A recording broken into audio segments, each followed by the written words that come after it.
Alright, welcome everybody to the very first mock draft for the channel. This will probably be the only mock this year as we're sitting at just under a week away from the draft. Now, full disclosure to start out, I really wanted to make some against the grain type decisions in this mock. I don't want to recreate the same videos that you guys have already seen a million times. I want to keep things fun and interesting while still maintaining a certain amount of realism to the picks that I've made. So if you're surprised by certain selections, the intention is to get you thinking a little bit. I also want to include a disclaimer here. This mock is totally based on what I believe teams will do, not based on what I would do myself if I were in charge.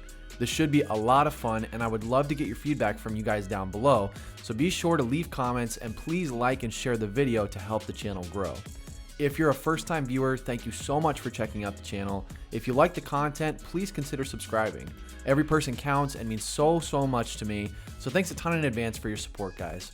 Alright, now that we've gotten all that out of the way, let's get started with our 2020 NFL mock draft.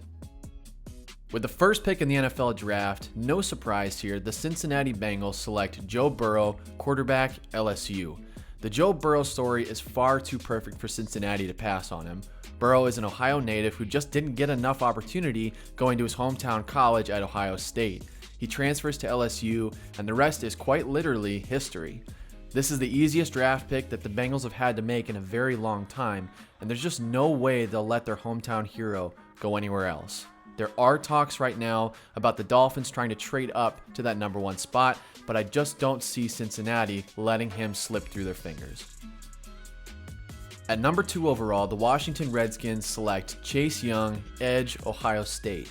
While there have been rumors surrounding a potential trade down from Washington or just a straight up pass on Chase Young for another player, I just can't imagine them not taking a defensive end who has the potential to go down as one of the most dominant players we have seen in quite some time. Chase Young is the best player on the board at this point by far, if not the best player in the draft overall. Washington simply can't pass on a generational talent like Chase Young. He is absolutely certain to make this defensive front one of the scariest and nastiest squads in the entire NFL. At number 3, the Detroit Lions are taking Jeff Okudah, cornerback, Ohio State. Okay, now that the obvious first 2 picks are out of the way, we can really begin this mock draft. I had a really hard time determining who I thought the Lions would choose at number 3.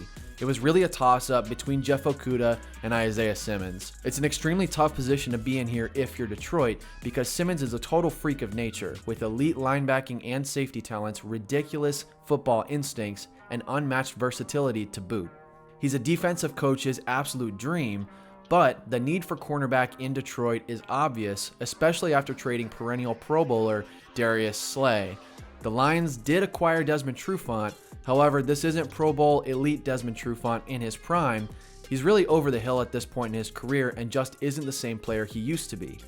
At the end of the day, Detroit really can't go wrong here, but the need for help in their secondary is just a lot greater than their need for another linebacker. Jeff Okudah is going to be an all-pro caliber cornerback for a very long time to come, and he is poised to significantly impact the Lions defense come day one. Welcome to Detroit, Jeff Okudah. The Giants pick here at number 4, and this is the perfect time for me to emphasize that this mock draft is not based on the decisions that I would make, but rather what I believe these teams will make. That being said, is there really any better Dave Gettleman type pick than Mekhi Becton at number 4 overall? Gettleman has a history of making decisions in the draft that are very questionable at best. He likes to take guys who you wouldn't expect him to take so high, and when he sees players blow up the combine, that's just a recipe for a Gettleman pick. Now, I'm not saying I don't like the Giants taking an offensive tackle at number 4. In fact, I actually believe that's their biggest need, and too many quality offensive linemen will be off the board come their second pick to pass on one here. I just believe there are multiple linemen who are more NFL ready and have a higher floor at this point in their careers. Andrew Thomas, Jedrick Wills, and Tristan Wirfs, just to name a few. I want to iterate here, I'm not coming down on Becton. I actually believe he has one of the highest ceilings of any tackle coming out of this draft. I just believe he's going to need some time to develop and grow into a solid NFL player, whereas the guys that I mentioned might not need as long. Another team passing on Isaiah Simmons is really hard to predict, but the need for help on the offensive line is glaring in New York, and if Gettleman wants his franchise quarterback to succeed, he's going to need to protect him. At number 5 overall, the Miami Dolphins select Justin Herbert, quarterback, Oregon. Now, I'm a Dolphins fan, and for me, it was really hard not to make this choice based on what I want my team to do. There are a handful of significant holes on the offensive side of the ball in Miami, headlined by their need for offensive linemen and their next franchise quarterback. Now, if it were up to me, I would be a little risky here and take a surefire offensive lineman. After all, a solid offensive line almost always improves the performances from your quarterback, running back, and offense altogether. That being said, I just don't see Chris Grier crossing his fingers for the quarterback he wants to fall to 18. If anything, I see trading up for a quarterback as a more likely scenario. The heat Grier would take for not selecting a quarterback here I think would be pretty significant, and that's something I think he would like to avoid.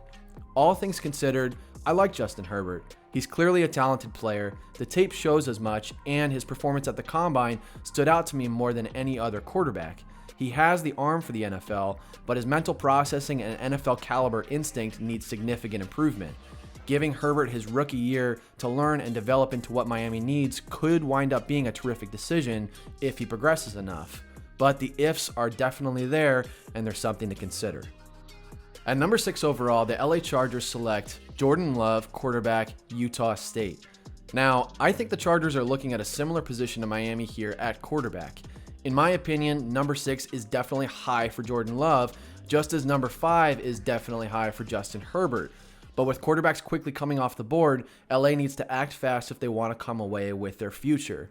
Love's ceiling, matched with this team's need for the next face of their franchise, make for a perfect marriage. The Chargers also have the freedom to draft Love and give him a year to develop behind Tyrod Taylor. This is sure to help him reach his potential much quicker, and by the time he's put on the field his sophomore year, he'll be ready to take the NFL by storm. Jordan Love is an elite athletic talent, and I believe his harshest critics are only focusing on his final year in college. His junior year was phenomenal, and after all, he did lose a ton of starters going into this last year. Love seems to draw a lot of comparisons to Patrick Mahomes, and while I can't understand the reasoning, I actually view his potential more similarly to what Colin Kaepernick should have been, a supremely athletic quarterback with the best abilities to extend plays and who does have an NFL arm.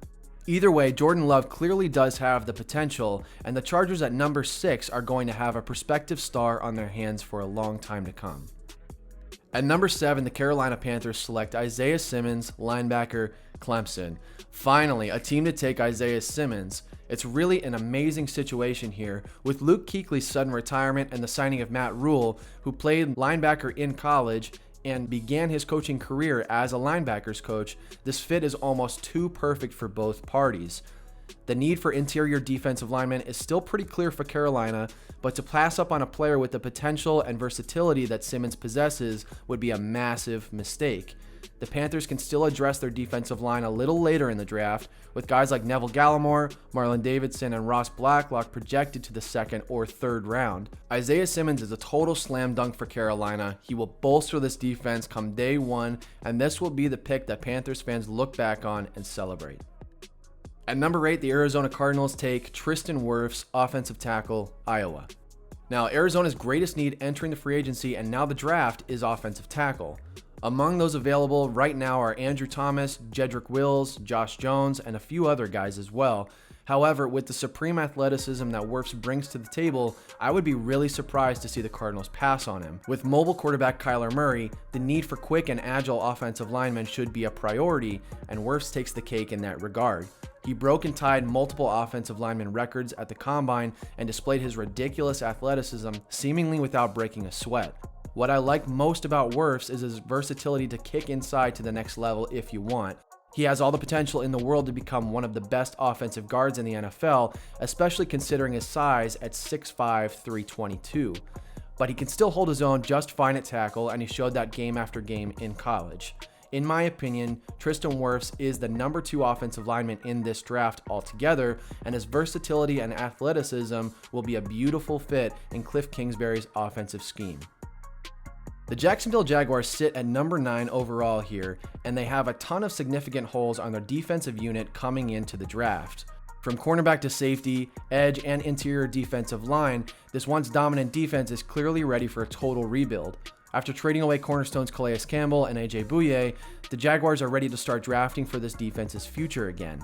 Cornerback and interior defensive line are the team's greatest overall needs, and if there were a cornerback of Jeff Okudah's talent hanging around at number 9, I would take him in an absolute heartbeat.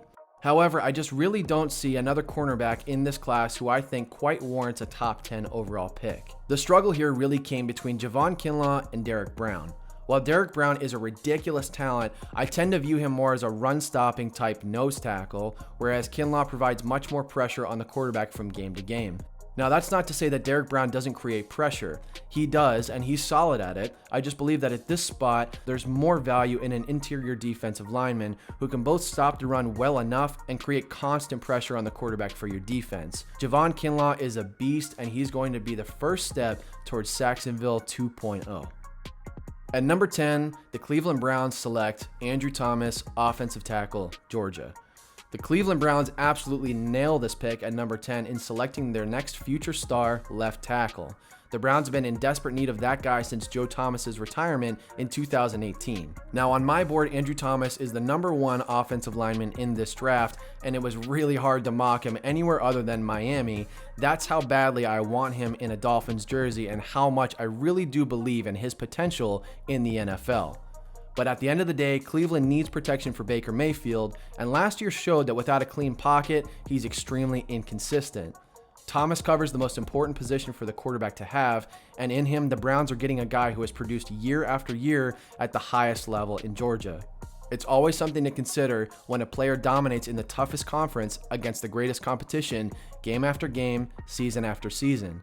Thomas has a tremendously high floor and will be a great fit in Cleveland, protecting Baker as soon as he joins the team. He may not have the highest ceiling of all the offensive linemen. In fact, I have Tristan Wirfs, Mekhi Becton, and Jedrick Wills all superior to him in that sense. But I do believe Thomas is the most pro-ready offensive line prospect that you're going to find in this draft. He will be able to produce come day one without much time needed for growth or coaching. At number 11 overall, the New York Jets select Jedrick Wills, offensive tackle, Alabama. Hopefully Jets fans out there aren't too angry about this selection. I can totally understand the frustration of not seeing either Jerry Jeudy or CeeDee Lamb mocked to New York. But at the end of the day, when you look at this receiving class side by side with the offensive tackles, clearly the receiving class is much, much deeper.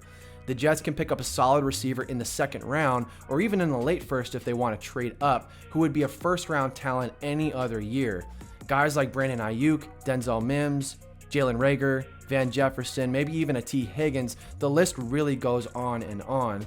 That's in favor for a team that desperately needs both line support for Sam Darnold and Le'Veon Bell and receivers to catch the ball and create big plays.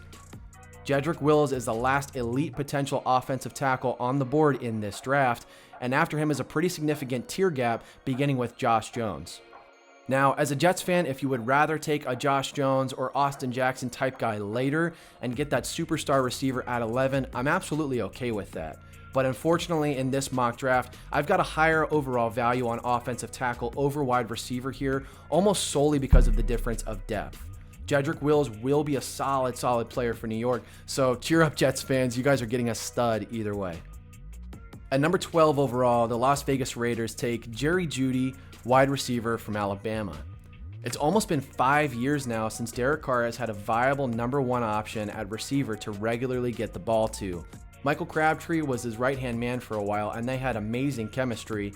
Then Amari Cooper for a couple of years, and obviously we all know about the short stint with Antonio Brown that really just didn't work out. But lately Derek Carr has had, well, nothing really. Tyrell Williams, Hunter Renfrow, and Nelson Aguilar just aren't going to cut it for the Raiders if they want real success. Given the track record of Alabama's wide receivers over the last handful of drafts, Jerry Jeudy is the absolute guy to take here at number 12. It really is a 1A, 1B situation with Jerry Jeudy and CeeDee Lamb, so if you prefer Lamb here, that's definitely justifiable and a great pick as well. But in this situation, Jeudy is the answer. Jerry Jeudy is the perfect NFL wide receiver, an absolute quarterback's dream. He's fast, certainly faster than I expected, running a 4.45 at the NFL Combine. He's extremely reliable with some of the best and most consistent hands in college football. And of course, what everyone talks about, he is potentially the best receiver I may have ever seen coming out of college when it comes to his separation skills, including a lethal release off the line of scrimmage. His route running is as crisp and perfect as you're going to find, and his ability to get open regardless of coverage makes Jeudy one of the most talented and NFL-ready receivers we've seen in a long time. And he's got the size to go with his abilities at 6'1", 192 pounds. Jerry Jeudy will help revitalize Derek Carr's career in Las Vegas and will be a superstar for years to come. At number 13 overall, the San Francisco 49ers select CeeDee Lamb, wide receiver from Oklahoma. Back-to-back receivers coming off the board here, and here's your second half to the 1A, 1B situation. With the Jets deciding to take a pass on receiver at number 11 in hopes to pick up a solid option later in the draft, the door becomes wide open for San Francisco to come in and replace Emmanuel Sanders. With the departure of Sanders in free agency to New Orleans, the 49ers found themselves in a bit of a weird spot at wide receiver, holding just the 31st pick in the NFL draft. However, after trading away DeForest Buckner for the 13th overall pick this year, San Francisco now has tons of flexibility to take a top-end receiver in a loaded draft class.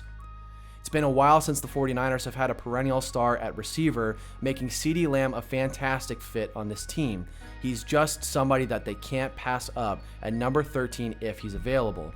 Getting more weapons for Jimmy G to throw the ball to will only improve things in San Francisco and help them prepare for another Super Bowl run. CeeDee Lamb has freakish athleticism in jump ball situations and is a master of body control in every scenario. He tracks the ball extremely well, his hands are consistently great, and his after-the-catch abilities are the best in this draft class in my opinion.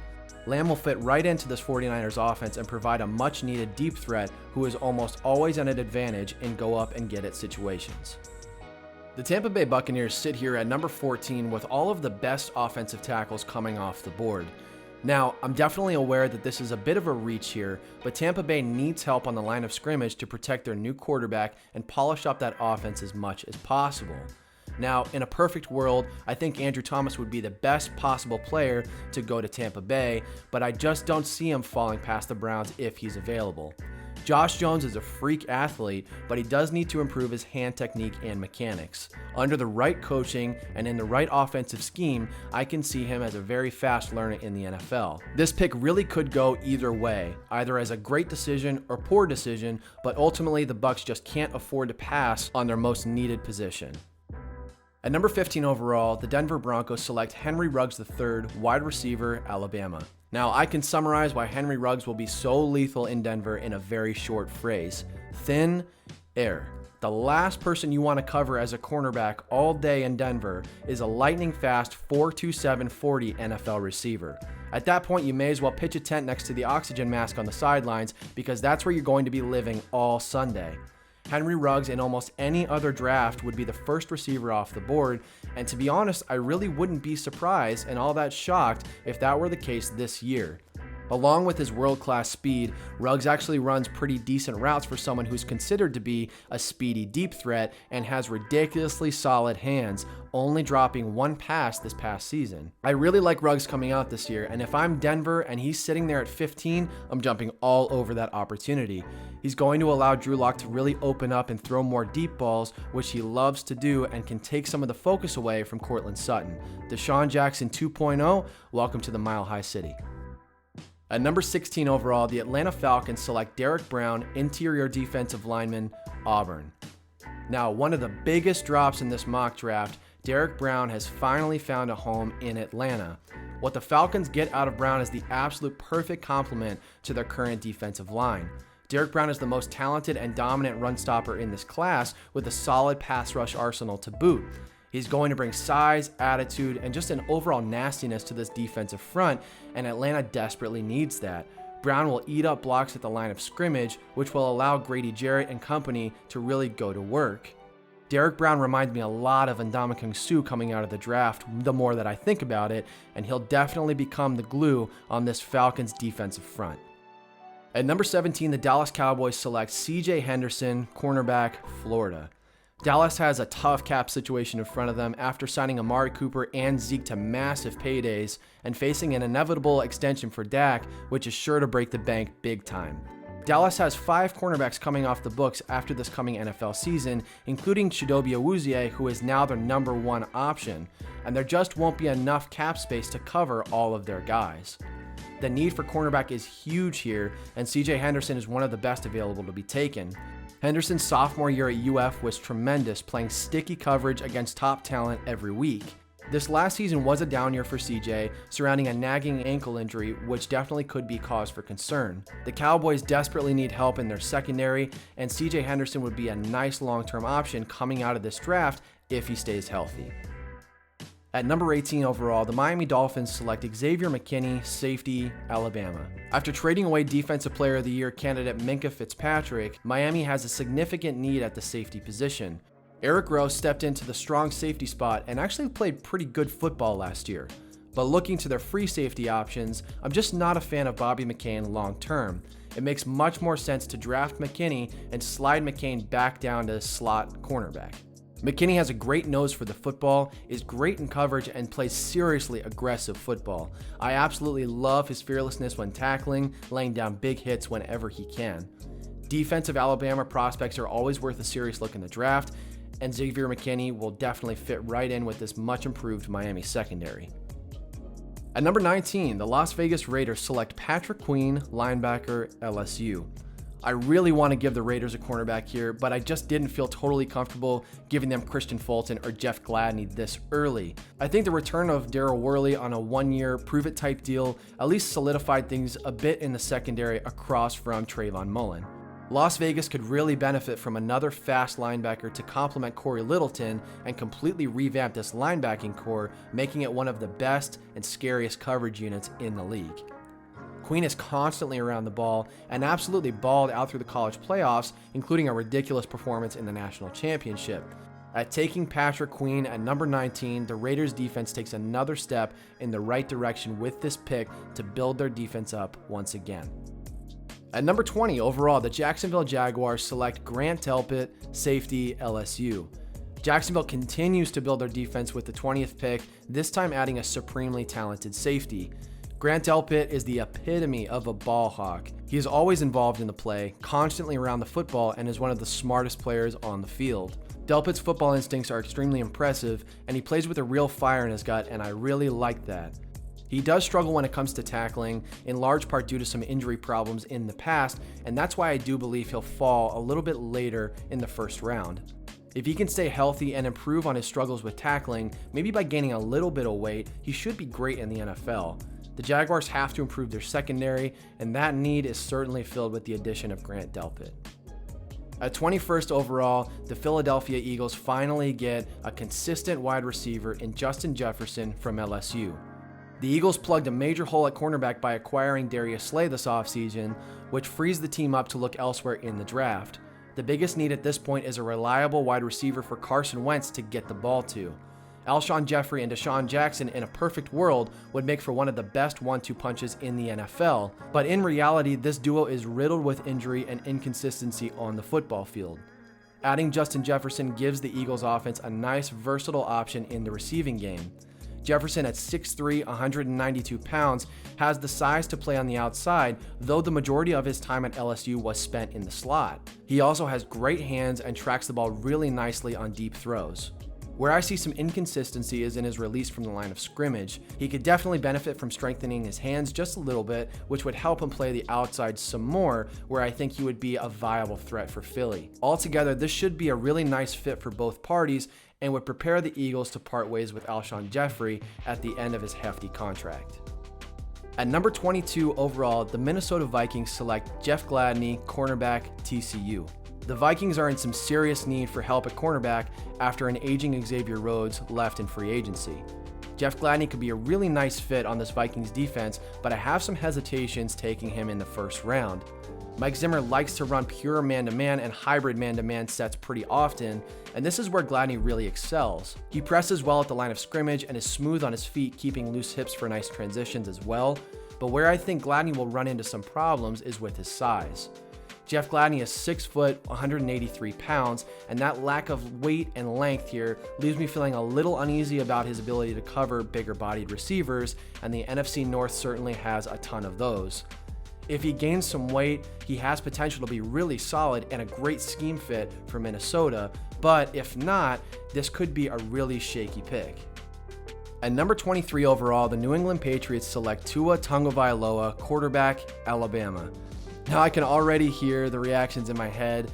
New England fans are cheering, and the rest of the NFL's fans are hating this pick and hating that I made it, and I really do understand that. Now, I want to clarify, Tua's drop to the late first round I do believe is a very real possibility due to his severe injury history. Recent news has also leaked that 2 teams have failed Tua on their physicals before the NFL draft, and that's definitely something to be hesitant about if you're a team looking to take a quarterback higher in the draft. Teams that are in need of a quarterback earlier in the draft are likely to feel weary of Tua's durability and will consider passing on him for a more certain option health-wise at quarterback. Now, we all know all about Tua, so I'm really not going to spend a ton of time here. If he is healthy, he's the next greatest quarterback in the league, and if he isn't, then he's everything that his naysayers say that he is. I see a ton of potential in Tua, but I also feel really hesitant about taking him high in the draft, and that's why I believe it's a little safer to take him later in the first round, and the Patriots really are the perfect team to take Tua, let him sit for a year, and then put him in the best scheme possible to get the best out of him and protect him the most. At number 24 overall, the New Orleans Saints select Kenneth Murray, linebacker, Oklahoma. Kenneth Murray is arguably the best linebacker coming into the draft. He's a very athletic, strong, and instinctual linebacker who performs well in coverage with basic responsibilities and is a sure tackler in most situations. He is a very aggressive type player in that he will always try to make the big play, and sometimes that works in his favor, but there are a handful of circumstances where it becomes a liability on defense. He tends to overcommit in space and sometimes will run himself out of plays because of his pedal to the metal play style. All that being said, Murray is still a really solid and teachable linebacking prospect. His strengths in coverage and tackling make him a great choice here for New Orleans, who really could use another player to bolster up that linebacking core. I could see a world where Kenneth Murray is an early to mid day 2 guy, but I really do think the Saints would rather get their hands on him now and coach him up than pass and take a lesser talent later on. At number 25 overall, the Minnesota Vikings select K'Lavon Chaisson, edge, LSU. Now, I think this is really a spot where if I were running the show, I'd consider trading down if I were Minnesota. You've got your cornerback help, and returning Danielle Hunter answers at least one question at edge. There are some serious concerns about Ifeadi Odenigbo's production, however, and this could lead to the Vikings looking to solidify that defensive front with a talented pass rusher. K'Lavon Chaisson has a mountain of potential coming into the draft with his ridiculous explosiveness off the line of scrimmage and great bend coming around the edge. He did lack production at LSU, and that is a red flag when you evaluate him. He needs to grow into becoming an impactful NFL edge, and Minnesota definitely right now has the flexibility to draft him and let him do so.